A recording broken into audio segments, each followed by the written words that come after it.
Hi, everyone, and welcome to Club Grubbery. Today is the 1st of July. John, it's good to see you back. Mate, great to be back and another fantastic guest. We're really looking forward to this interview. We are indeed. We have Sarah Cook joining us today, who's the author of an amazing book, Harvesting the Silence, which was launched just recently. We've been waiting on this to come off the presses, and it's an incredible book. And I said to Michelle just a minute ago, where's Harvesting the Silence? She said, it's beside my bed. I've been reading it. Why has she been reading it? Because it tells an almost identical story to her. Sarah, you and my wife Michelle have sadly a parallel journey because you have appeared to give evidence in the sexual abuse or the institutional responses to childhood sexual abuse Royal Commission, which went for many years, cost many tens of millions of dollars, if not hundreds of millions of dollars, and did achieve some things. But sadly, still, we're finding out that still a lot of victims are not seeing justice, even as a result of the recommendations, with several organisations, including the Catholic Church, holding back. Uh, we want to discuss this with you, and people say, well, how is that relevant to the other things you guys talk about? Well, Johnny Lada, John, you've just come back from the Australian Local Government Association gathering in Canberra, the conference. And a lot of people that you approached about, supporting a call for a Royal Commission into the COVID mandates and the rubbish that went on around that. The stock standard answer, Johnny, was what? Well, just get over it. COVID's done. Just very apathetic, and I think that's where we're at. That's where we're at. And that is why bad things happen to good people, because good people do nothing. They don't speak up. Evil thrives when people of good character do nothing, which has you question your character.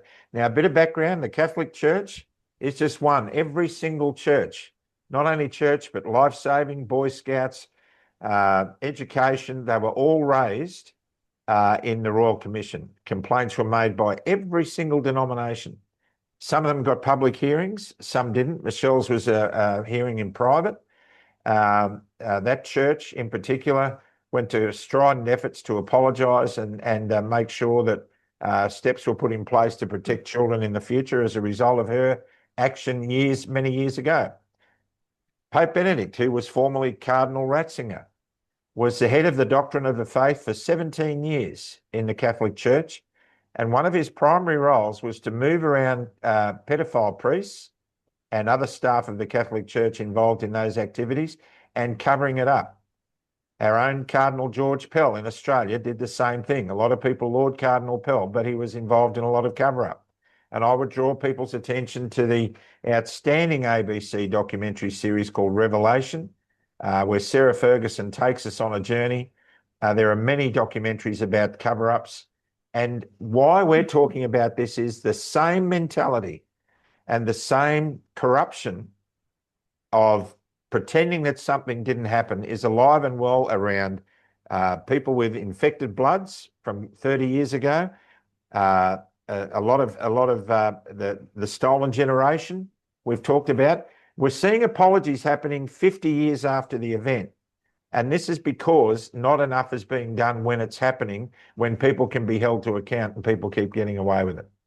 So I know I'm talking a lot, and I know once I can talk under a bucket of wet cement, but Sarah, let me just read a little bit of the back of your book. Harvesting the Silence is a powerful story of Sarah Cook's journey from voiceless child to courageous survivor. Growing up in the leafy Sydney suburb of Hunters Hill, New South Wales, Sarah's life appeared idyllic. Her father, a World War II hero, beloved local GP, her mother, a glamorous opera singer and devout Catholic. But at just 8 years of age, after appearing as a cover girl for the Harvest magazine, which you will show us in a moment, Sarah's world was shattered. Groomed by a man training for the priesthood, the abuse she endured was met with denial, silence, shame from the very institutions meant to protect her. Now take the whole sexual abuse connotation off that and transfer the COVID mandates, the infected bloods, and all the other issues we've been apologising for half a decade after, and you can see the same trend going on and on. Sarah Cook, welcome to Club Grubbery. Thank you, Hoody and John. Lovely to see you both. So give us a little bit of a background. First of all, show us the magazine, because when you talk about Cover Girl, people conjure up all kinds of different images. There it is. Tell us about that magazine. So I, as you said, was brought up in a home where my mother was a devout Catholic. She volunteered for the mission centre associated with our local church, and I had the opportunity to be the cover girl in 1972 on the Mara's Father's Harvest magazine. And interestingly enough, it was shortly after this magazine was published that the abuse began. So, Interesting title. Interesting. mm, Morris Brothers were extensively named in the Royal Commission, yes. as were members of the Jesuit order and as I said, every other denomination and community service group.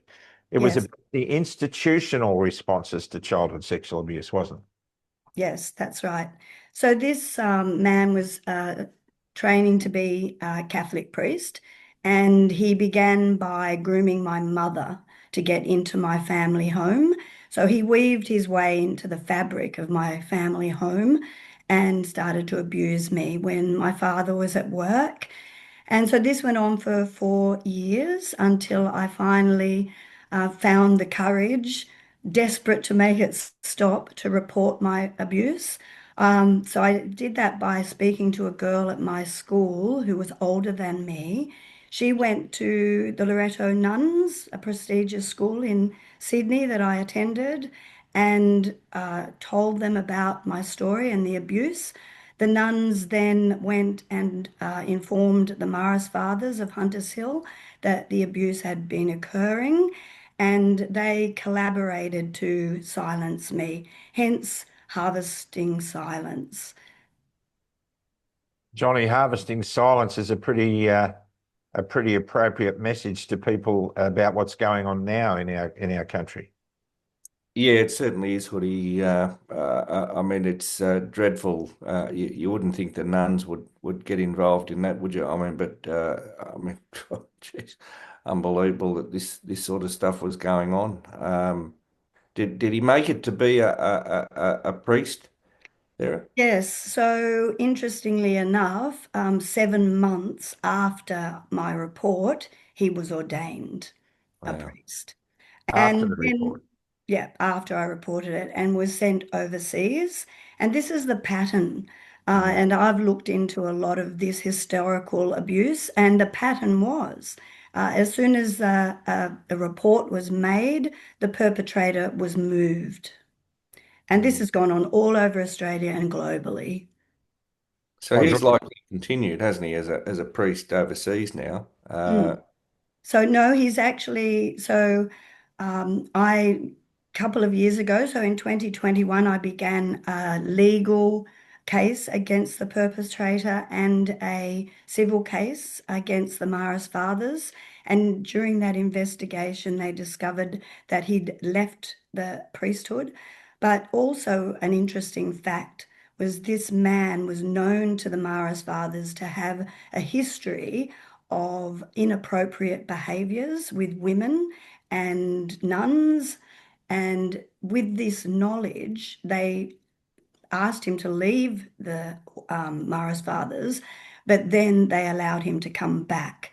So he came back, and that's when the abuse began with me. So, with the knowledge that this man had been accused of interfering with a child, 7 months later, he was ordained. Look, uh, I draw people's attention to another wonderful documentary, which goes hand in hand with harvesting the silence, because these things are coming to light because people are speaking up, and we should all have a forum to be able to do that. It's called Mea Culpa: Silence in the House of God. It's a wonderful documentary. It leans particularly into the efforts made in the USA, where I think it was about 10% of graduates of one particular seminary on the west coast of the USA were known predators. 10% of the graduates from that program, and it's led to criminal prosecutions and a lot of people being moved around. And many have said that it probably led to the end before he passed away of Cardinal Ratzinger's career because there was too much dirt coming out about the things that he covered up, made it very difficult in the Vatican. So all this stuff weighs very heavily. So where did you find going forward? What attempts were made to keep you quiet? Can you be more specific? So the particular perpetrator who was interfering with me, he took me one Sunday after Mass. He approached me and asked me to follow him down a path to the back of the church to a secret garden. And even though I was terrified that I'd be abused again. A child, I just followed him like a lamb being led to the slaughter, I say. And he sat me down on a wooden bench at this private garden at the back of the church and told me not to speak of it and to not even think about the abuse. And then said that when I was 20 years old, I would understand, he told me. Beautiful. Lovely. Mm. So how long did the abuse go on for? 4 years. He was coming into my family home. As I said, he was grooming my mother. So he had developed a very intimate relationship with her. And my father was a very well-known doctor in the area and worked very long hours and hard. And on Wednesday nights, he worked late doing house calls. So I believe it was probably Wednesdays that after school that he would always be in my family home. Yes, so yeah, 4 years. And so, yes, I've remained silent with this story until recently. I did report to the Royal Commission. That was an opportunity in 2014. I put my hand up and was chosen to come forward, and I spoke to the commissioner. And that was the very first time I had spoken my story, other than 40 years earlier, telling the girl at school. How did it feel to be able to tell your story? Yes, it was very, very liberating because with the nuns at my school, they treated me like I was a liar, that it was my fault, and then they persecuted me. So for the next 4 years at school, from age 11 to 14, um, I was, the scapegoat. I was always in trouble. I was at Saturday morning detentions nearly every weekend, and eventually they expelled me. So it was a very difficult time. I was using a lot of drugs and alcohol as a child to try and numb the pain of what was going on. I had many symptoms of anxiety and trauma right throughout my life. And so when the Royal Commission finally came, yes, it was very liberating, and they were very gentle and beautiful the way they handled it. But just going back on what you said earlier, Hoodie, if you go into the website of the Royal Commission into institutional responses to child sexual abuse, you can look it up. The statistics show, and there's a graph in there that shows all the institutions that they investigated in this particular Royal Commission. And you can see the graph, there's everything, from the Boy Scouts to the, various institutions, but the Catholic Church, it's the highest score out of the whole graph. So, look, it was rife in the Catholic Church, and it was covered up, constantly covered up. And, this is the problem where they want to keep everything secretive. And one thing I want to add that's really important to me today is that the silencing's continuing. And you know this, John, with, as you were saying, with what's going on with the COVID story. The silencing is consistent with what's the historical silence is still going on today, because even in my legal cases that I pursued, I was coerced into signing a gag clause that I said that I would never sign. I have in writing in emails that I refused to sign it. There's also non-disclosure agreements. So all the survivors of today that have the opportunity to go to the courts or go to mediation are all continuing to be silenced. Yeah. And this is something now that with Harvesting Silence and me sharing my story, they're still silencing or trying to silence us today. And so that's why the book for me is no more silence. I've been silenced all my life, and now, I'm going to be speaking to everyone I can globally, sharing this story because we need to have a voice. Yeah, and the same can be said, as we said, about all the other victims of various other government and institutional cover-ups, John. Yeah, definitely, Hoodie. It's going on, not just in this area, but it's going on all over the place. I mean, bullying and harassment in the RFS, from what we hear. So it's everywhere, and it all needs to be taken very, very seriously, to stop it from reoccurring. Wh- What what bearing did all this have on your relationship, Sarah, with your mum and dad? Yes, well, we never talked about it. I was brought up in the era of children should be seen and not heard. And so, whenever anything happened, it was in my home, especially with my mother, not discussed. And it was very much, what will the neighbours think? What will the Joneses think? My mother was, married to a doctor, and what would the doctors' wives think?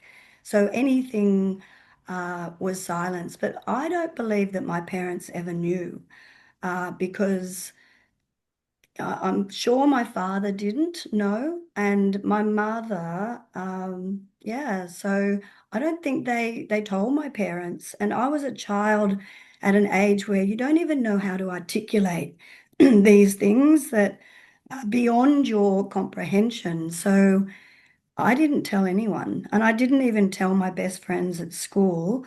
And I haven't even told my own family until recently with publishing this book. That's how deep rooted harvesting silence is. When you're silenced, it's a very powerful weapon, and they use vulnerable people to silence. And, this is why it's time for people to, be courageous and find their voices and speak up. And I'll just segue into I've started or founded a movement called New Voiced, and I've got a website on that as well, where I'm going to be offering healing courses. So, harvesting healing and harvesting healing retreats, because I'm so passionate about helping people not only find their voice, but to find healing through what these institutions and, the government's done with silencing so many of us. Yeah, that's been going on for a long time, and it needs to stop. Even here where we live, our Michelle and I started a ministry called Mission Serenity nearly 2 decades ago. Um, she was molested every weekend for 6 years. It went to trial. The trial lasted 4 years. The DPP withdrew the charge, not withdrew the charges. They shelved the case because the perpetrator was deemed to be too unfit to stand trial, and he lived another 9 years. And likewise, as a result of that, good things can happen though. When you speak up, good things can happen. You've written your book. Michelle has also compiled a 12-step recovery program for victims called Recovery Road, and that's been running successfully all over the world now for the last 18 years. And you can do some great things. You'll never know how long the queue is of people behind you waiting to see how you overcome, because Mm. they're going through the same thing. And Michelle has spoken at hundreds of events and given a testimony, and she's always getting people coming to her at the end, hugging her and whispering in her ear, "You're telling my story." Have you had that as well? Everywhere, Every. everywhere. Uh, Look, a story that was really close to my heart was I was at just a local markets, and there was a lady there in her late 70s, and she was selling a book that she'd authored and, eagerly getting signed copies sold. And I spoke to her because I'd just started, with my book, and I was wondering how to publish a book, and asked her a few questions and said I was writing a book too. And she said to me, "What's your book about, dear?"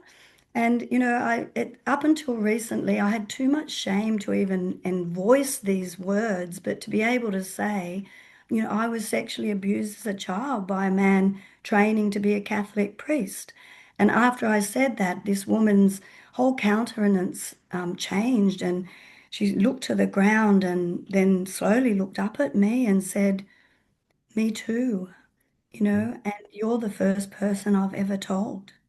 Yep. And she was abused as a 5-year-old child. So there's so many people out there that have these stories that haven't been able to share them. And nearly everybody I speak to has a Me Too story of, whether it was a cousin or a next door neighbor or a sibling or a teacher, or, it's everywhere. And, the shame that people take on, my message is that the shame doesn't belong to you. We're to give back the shame to where it actually belongs.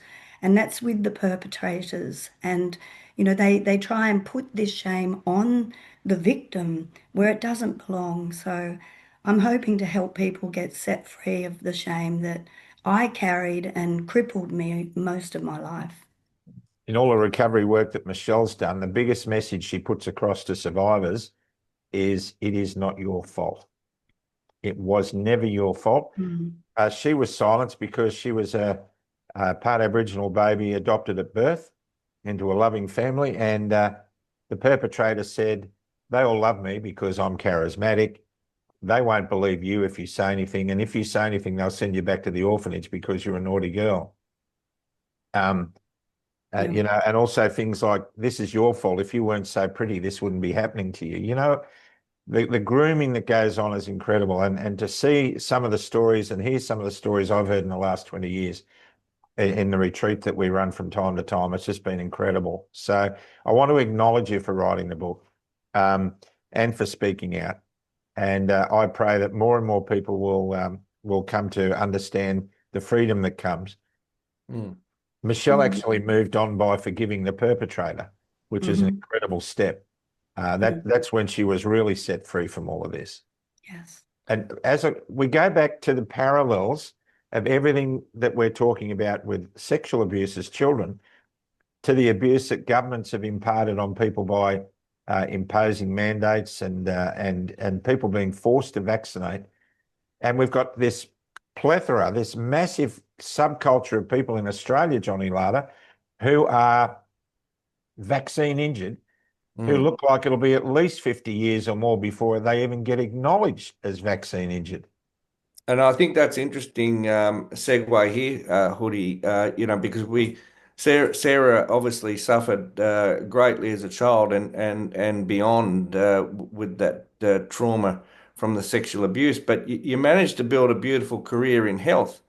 And the irony of all this is that the same thing really reoccurred to you during COVID. You were smashed again by the grub himself, Brad Hazard, through mandates. Explain that away, Sarah. I mean, it's unbelievable. Mm. Yes, so I pursued a career as a mothercraft nurse, so a Tresillian nurse, and yeah, I had 30 years in that career. Very passionate about mothers and babies, especially children, and so the last job or the position I had was working for New South Wales Health. So my role was as a mothercraft nurse across Sydney, so across 6 of the hospitals in that district. And I was going into the maternity wards doing all the newborn baby hearing screening. Absolutely loved it. But I chose for my own health reasons and personal reasons that the vaccine was something I wasn't going to choose. And initially, I was given a medical exemption by my allergy specialist. And so I was able to continue to work for a few months into the pandemic. And then all the medical exemptions were removed, and I was therefore required to have the vaccination. So I find this a fascinating story because I spoke to my allergy specialist who, because I've been anaphylactic in the past with medication, and I said, well, what are the ingredients in this, uh, you know, injection? And he wasn't able to tell me. So I said, well, is there any chance that I could be anaphylactic to this? And he said, well, possibly. So my suggestion, Sarah, is that we put you into hospital and we give you the vaccination. And should you be anaphylactic, we will be able to resuscitate you. And I was like, well, I don't really like that option. Once you've been anaphylactic, you don't really want to put yourself in a position to experience that again. So I said, no, I'm not going to do that. So yeah, I was terminated by New South Wales Health. I was sent a email signed by Brad Hazard telling me that my career was over. What grounds did they give you in that letter? I just that I wasn't complying with the government, you know, Health order. yeah, health order, yes. So here's another prime example of institutional abuse, the same as what you wrote the book about, and the institutional covering up which is going on now.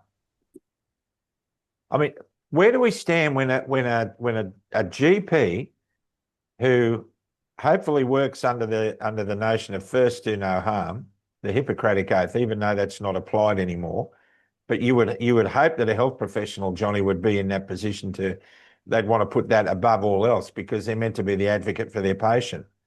We're going to give you a treatment that may help you because we think it's safe and effective, even though we don't exactly know what's in it. And because you might be at risk for getting that, we'll put you in hospital just in case. Now, how does that pass the pub test? John, you tell me. How does that pass the pub test?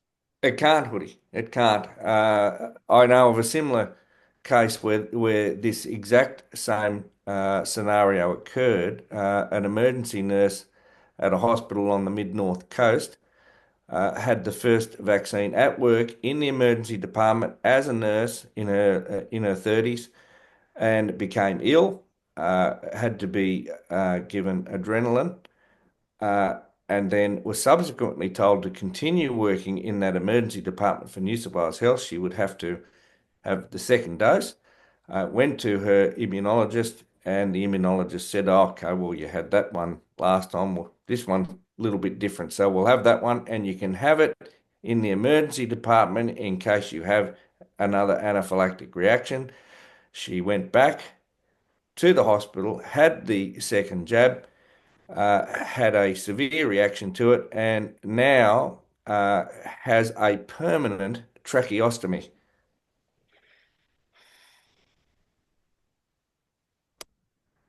Terrible. These are the grubs we're dealing with, unfortunately. And then the crazy part about all this was they then tried to decline it as a workplace injury.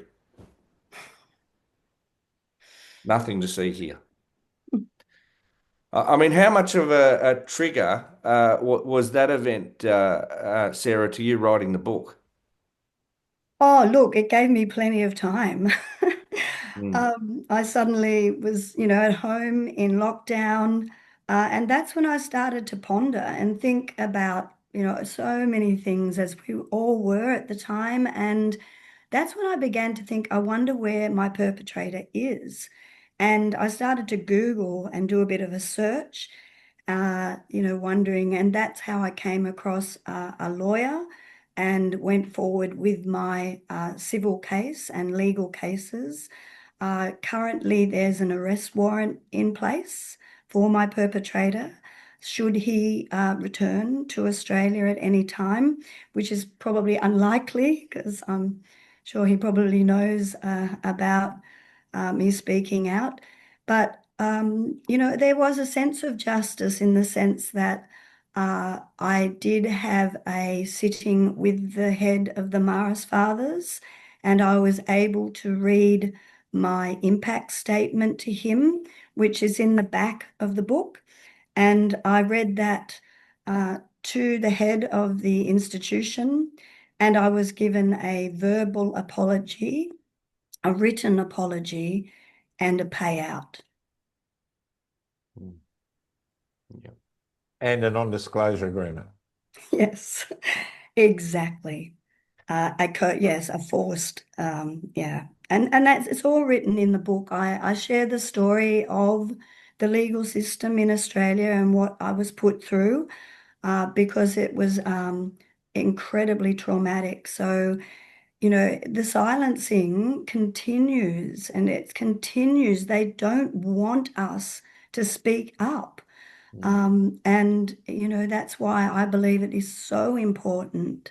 And yes, the impact of losing my career has launched me really, thank you, Brad, into a new career, and that is to be a speaker and to be an author and to hopefully set other people free from their silence. Well, that's ironic because Brad launched John into a new career as well. He's not a barrister, he's a barista now. That's Gone from 25-year station officer in charge of his ambulance station, paramedic, doing wonderful work in the community, 25 years to making coffee. Brad Hazard, where are you at the moment? In the south of France? Perhaps sunning yourself in Spain? yeah. Somebody sent a picture of him in a supermarket on the Sunshine Coast, I think, John. Brad, we'd love to have you on. We really would. We would love to have you on. We would. John would love to have you on, Brad. John would really love to have you on. Look, so, our biggest issue going forward as a nation is the fact that we continue to stick our head in the sand when there are problems and we wait for future generations to deal with it after those who have a vested interest in covering up their complicit activities are either dead or long past worrying about. We've got to get it while it's happening because all we're doing is enabling bureaucrats, government officials, heads of institutions, psychopaths to continue. And whenever we do that, what are we saying? Where are we at? I mean, it's just bizarre. We're not interested in an apology in 50 years' time for what's happened in COVID. We want an apology now, at least to start the process. But you won't because you're scared of litigation. And that's the problem. That's the problem. They're all scared. Oh, if we admit that we were wrong. That's why the amendment to the immunisation handbook, John, has been kept a secret. Secret, yeah. Still, the other day, somebody called me and said, I went to the GP and said, can I get my 12-year-old daughter vaccinated for COVID? And the GP said, sure, bring her in. Even though the handbook says don't do it for anyone under 18. Makes no sense at all. What's how's this affected your faith, Sarah? Do you still attend church? Where are you at that point? Yes, well, as you can imagine, as a child, when the institution that you brought up with under the Catholic Church, I just thought that, God was not there to protect me. I became very angry. I was full of hate. And as I said earlier, I was drowning that hate and that pain with alcohol and drugs right throughout my 20s. And as a 30-year-old, I'd made a vow never ever to set foot in a church ever again, even to the degree where if somebody was getting married in a church, I would perhaps hesitate to even go. But then I started to hear a still small voice speaking to me saying, find a church, which I thought was ridiculous because as I said, I'd made a vow never to set foot into a church. I was so full of hatred. And it persisted, just calling me to find a church. And, I journeyed my way back into a church and had an encounter with God where He showed me that, when I was hiding by a wood pile at the side of my house where I used to hide when I saw my perpetrator's car in my driveway at home, I'd hide there, in fear to go into my family home. And I felt this voice say to me, I was there. I was with you at that wood pile. Mhm. And I started to realize that God's a loving God and that He didn't want that to happen to me. Yep. And it was never His plan for my life. And so, yeah, I found a relationship with Jesus Christ. And it was quite incredible, really, because I thought I'd be the last person that would ever, ever come back to church. So I go to a beautiful church now called the Bush Church, and we meet in a park in Coffs Harbour, in a reserve, and most of the people, and it's grown to a group of between 50 and 70 people now. We meet every Sunday at 10 o'clock in the park, Mhm. and we sing and we have a Bible study. But most of the people there are people who chose not to take the vaccine because when all the churches shut down and nobody could go to church, there was a handful of people up in Coffs Harbour with Bev and Steve Spence, who are the ministers up there, who said, well, no, the Bible says we will not stop gathering together. So they started gathering together in the bush, hence the Bush Church. And when the church's doors opened again and people could go back, this group of people said, we're not going back. So it's a lovely group of people. I mean, it's not all people that chose, that path. It's open and welcome to everyone. But, we all know Hoody and John, and we've all, been to the Boambi meeting that you ran there, Hoody. Yeah. Most of us are part of Hoody's Heroes. Mhm. And yeah, we're all awake to the government and what's going on. So it's lovely to have like-minded people around you to support you. Yeah, so they're my community up there in Coffs Harbour. Yeah, that's beautiful. And we've seen so much of that, that it's kind of like COVID was the thing that we had to go through in order to give us all a bit of a rattle, John. And so many things have changed. I mean, you would never have dreamt 10 years ago that your life would be like this now, that you'd be appearing, 3 or 4 times a week on a screen with me. Poor fella. I mean, we none of us knew, but the country still needs a good kick in the backside, and it's coming. We're not awake enough. We're not awake enough to what's going on, and I'm so glad you talked about restoring that relationship with Jesus, because Jesus himself said, "Woe betide anyone who harms the little children, because they may as well be thrown into the river with a millstone around their neck." That stuff that's done is not of God, even though it's done in the house of God. It's not of God. Look, if you've got any burning questions about that, we've been doing Church Without Walls, Michelle and I, for 18 years. It's a come as you are kind of church. We've got an online profile now, and any of those simple questions, we try and give simple answers to. So if you go to Church Without Walls, www.churchwithoutwalls.com.au, I do a daily devotional for people, and I talk about things like, church and state and fear and all those things. And I try and put it into practical biblical terms that people who are journeying in faith can embrace. And also, once again, Hoody's Heroes, go to the Facebook pages and join up. It's a beautiful organisation. They're not radical people wanting to hang politicians. They're just out there to try and make a difference in their community. So where to for you now, Sarah? Yes, as I said earlier, I've founded a movement called New Voiced.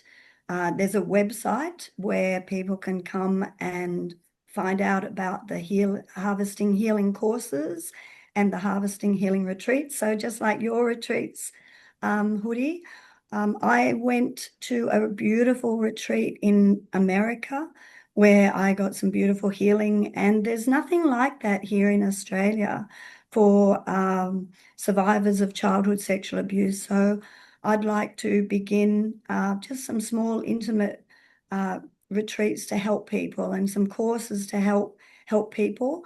I'm also available to be booked for speaking engagements. So I speak to churches, but I also speak to organizations, to women's groups, to anyone that wants to hear my story and be encouraged. So, as I said, this is my new career and my new vision. And yes, you won't stop me speaking now. Well done, you. Well done, you. So we'll put those links in the description.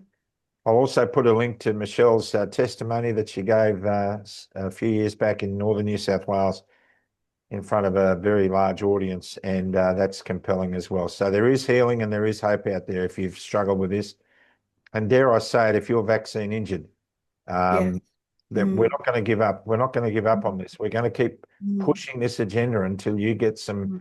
voice and some justice. That's the whole reason Club Grubbery exists, John, is to give those people who can't be heard a voice. And Mm. there was yes, harvesting the silence, a journey from being hushed to being heard. That's Mm. available for you too if you're vaccine injured. Mm. Yeah. Harvesting the silence, the journey from being hushed to being heard. Yeah, so it's on Amazon as well. So it's being launched on Amazon on the 7th of July. So you can pre-order now, which is actually my birthday, which is quite interesting. Wow. And yes, it's also available now to be purchased on my website, so you can do that. But I just want to add as well, one of my best friends is severely vaccine injured, and I've got many, many friends who've got heart problems and turbo cancers, and the numbers are just growing all around me. And one particular girlfriend who's actually, I'm in Sydney at the moment where I'm from, and she's up on the northern beaches, and she's been acknowledged by the government for her vaccine injury, which is quite severe. It's destroyed her life, and she has been given a payout by the government. Uh, Wow. and nothing's, substantial, but she's another voice that, these people need to be heard. Their lives have been destroyed. She's still got young children. She's in her 40s, and many people in my circle of friends are suffering. So, yes, I do believe that those people need to have a voice as well. John, you'd be more inclined to be struck by lightning than getting compensation from the government for a vaccine injury, wouldn't you?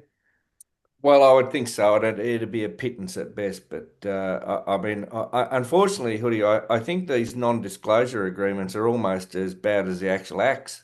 Yeah, Uh, they are. what they're essentially doing is covering it up by default. So it's really horrendous what's going on. They've got to put an end to that. I mean, by all means, have anonymity in these things, but the stories must be told. You can't just keep suppressing this stuff. I mean, we're hearing stories of doctors who signed non-disclosure agreements with chief executives of health services to continue working unvaccinated. Now, I mean that's a dreadful situation to have. I mean, it might be good for those that are in the situation themselves or those that are being treated as a result of them staying on in the service. But what it meant was that those that were in our situations were unable to access the same um, level of interaction with the community. I mean, well, why do these people get to keep working and servicing the communities and others didn't? I mean, it's just that's why we need a royal commission to really Yeah. get into the whole nuts and bolts of what went on, why you would take somebody like Sarah out of that role is criminal, absolutely criminal. It's just, but it just demonstrates just how crazy these people were at a very unusual time in history. Well, John, I'm sure we will get a Royal Commission, but it'll be in about 60 years' time when all the When I'm dead. when all the accountability is wasted. I mean, anyhow, that's what we've talked about. Sarah, I'd love it if you'd close with a prayer. You happy to do Thank that? you. Yeah, I'd love to. Yeah, absolutely. Oh, Heavenly Father, we just come before you today with thanksgiving and praise, Lord. And we just thank you for this opportunity to share the messages of the voiceless, Father, and the injustice in this world. And we just pray right now for everybody listening, all the people who've been silenced, and all the people who are suffering right now from injury and not being heard, Father. We pray that you are a just God and that you hear our voices, Lord. And you say that we are not to remain silent. And I pray that Hoody and John and their messages go far and wide across this globe. And I just ask your blessing on them and their work and everybody listening to this message today. We just ask this in your name, Jesus Christ. Amen. Amen. Amen. Thank you, Sarah. We'll put links to your organisation and the book in the description. I'll also put the link to Michelle's testimony in there as well, because they're so very well aligned. And even your birthday is the same as my mother's birthday, 7th of July. So we wish you a great deal of success with this initiative. We know you're not doing it to make sales. We know you're doing it to make a difference, and that's what really counts, Johnny. Hey, 100%. Another remarkable Australian that we've had the real privilege to interview on Club Grubbery, and I'm just so glad that you can tell your story, Sarah, and what a remarkable story it is, and what a difference you've made in people's lives, and what a difference you're going to continue to make in people's lives. You're a great Australian, and if I could rip that AO off Kerry Chant and put it on you, I'd do it in a heartbeat. I love the way you said rip. Remove, John, remove. Yes. Rip it away. Yeah, rip it off. And look, I'm so grateful for both of you. And, back when I was stripped of my career, I had you both there, and, I was at the rallies with you, and I was right behind you. So thank you for the work you've done and what you're continuing to do. I admire you both. So thank you. Yeah, thanks so much, Sarah. Michelle and I would probably love to come down to visit the Bush Church too. Yes, please. Just down the road. We'd love to come. Anyhow, thanks for joining us. Keep us updated. And Johnny, you've often been heard to say, you just couldn't make this stuff up. You couldn't make this stuff. Why are we here, John and I? We're here to be your voice. That's all we want to do. We thank you for watching us, and it doesn't help unless you share it. I know the social media platforms make it really hard. We're not appearing on people's feeds anymore and all that kind of stuff, but the message still gets through.